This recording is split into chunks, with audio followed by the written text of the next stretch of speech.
Robert Capon once said, "We should play with Scripture and let Scripture play with us." Well, the parable today of owner, vineyard, and dead son is one of those that requires playing with. And there's lots of precedents. Matthew, Mark, Luke, Gospel of Thomas. They all tell it differently and interpret it differently. But rather than spend the next while describing those differences and trying to distill its true meaning, if it has one, I want you to consider the following piece of wisdom. God is a pretty dumb landlord. Let me explain.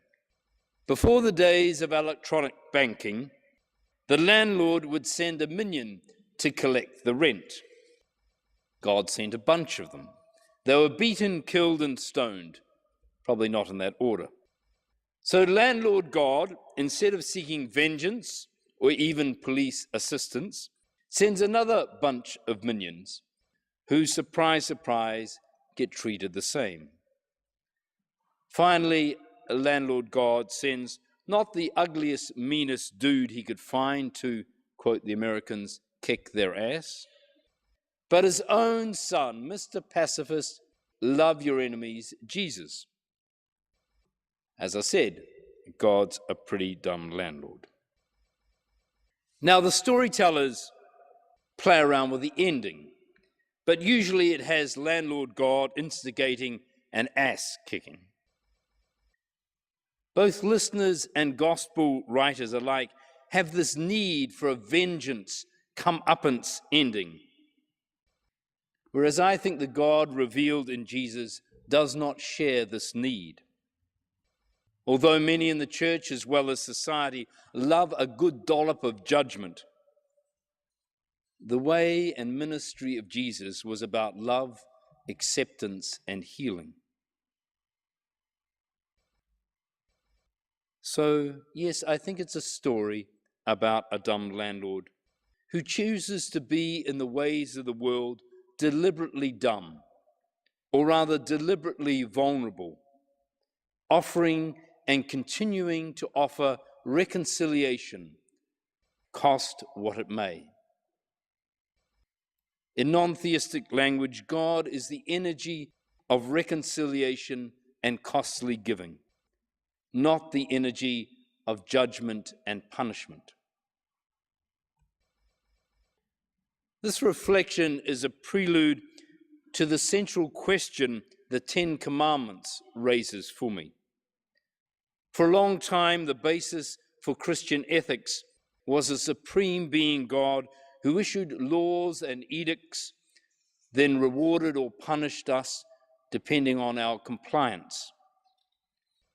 If we no longer believe in such a God and hold a critical light to any so-called divine laws, are we then ethically rudderless in our modern world? Put another way, what is the basis for progressive ethics? Our first reading, the Ten Commandments, were allegedly written down by God and given with much thunder and shakes on Mount Sinai. A close look at those commandments, though, reveal far from timeless ethical directives. They are a collection of tribal stereotypes and prejudices, reflecting the limited knowledge that the people of the time had. The first clue in the Bible that these were human rules, rather than of divine origin, is seen in the fact that they were regularly violated when dealing with non-Jews. Commandment 9, for example, forbids bearing false witness.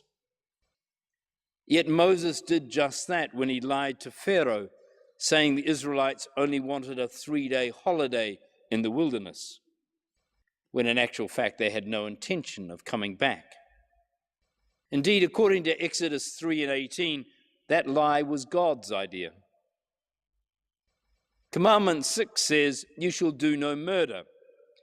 But Joshua was said to have murdered 5 Canaanite kings. Samuel hewed into pieces with the sword a king called Agag, who was kept in a cave waiting his executioner. And God too was a murderer, ordering Israel in 2 wars to kill every man, woman, and child. The one commonality in these morally repugnant episodes was that the recipients of these unethical behaviors were not Jewish. It seems then that the commandments were only to govern Hebrew intertribal relations and not be a universal code of conduct. The second clue that these commandments are of human rather than divine origin is reflected in the patriarchal mentality that assumed a woman was the property of a man.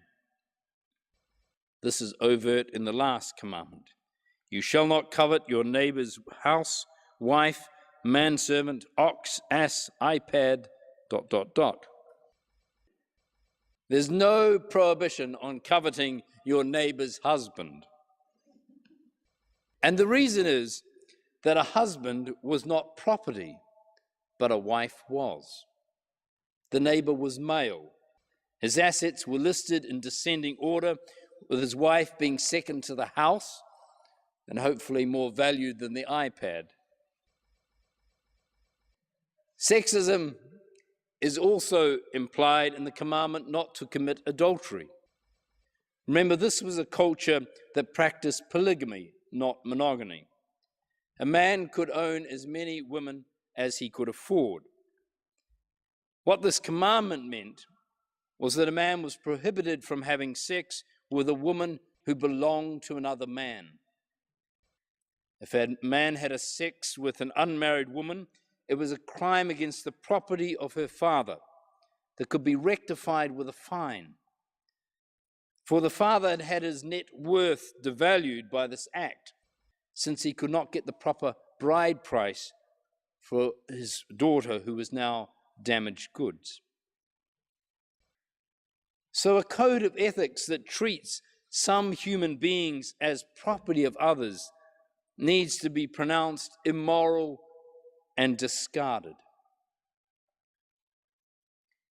The last clue that what we're dealing with the 10 Commandments is of human rather than divine construction is the code has been abandoned whenever it's been seemed inconvenient. Look around this church. There are plenty of graven images. And not just in St. Matthew's, but probably in every church you could think of. There are crosses. There are stained glass windows with images in them. And outside in society, there are things like public sculpture, billboards, and art galleries. Commandment 2 is historically redundant. And then there's Commandment 3, the Lord's name in vain. A civil contract is no longer required to be sworn in the name of the Lord, so that if it's broken, the offending party would be guilty of taking the Lord's name in vain. Today, contracts are signed into legal documents and enforced by the courts. Without that defining context, most people today think Commandment 3 is about the words that escape when one's toe collides with a rock. Depending on the expletive, these words might be blasphemous, but they have nothing to do with taking the Lord's name in vain. For 1900 years, Christians, other than the small group called Seventh-day Adventists, have ignored the commandment 4 regarding the Sabbath, which of course is on a Saturday. Then there are the complexities of interpreting some commandments that do seem to make some sense in our modern world, like murder. Think of the issues of abortion, euthanasia, warfare, whether it be liberation armies or whatever. However desirable simplicity might be to these major ethical questions, the answer is not simple. So, given such limitations on the Ten Commandments, or any other moral code allegedly delivered by a supreme being God, what then is the basis of our ethics?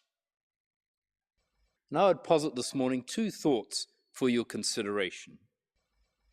Firstly, the data of human experience suggests that happiness, a coveted goal that most wish for, is found only when we seek the happiness and well-being of others as well as ourselves.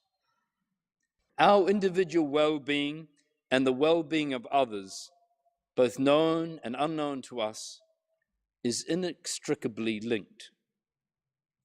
And it's from this interconnectivity follows the notions of the dignity and rights of every human being, and the notion of respect and care for our environment. Secondly, what enhances us as human beings is not just the well-being of others and our environment, but responding to that which calls us beyond our limits. This is about affirming people in the quest to reach up to and beyond their potential. It's about broadening vision, welcoming new knowledge and understanding, and seeking to create a better, healthier home for all. The opposite of this is diminishing people, restricting knowledge, keeping everything the same, often because we are fearful of others' potential and power.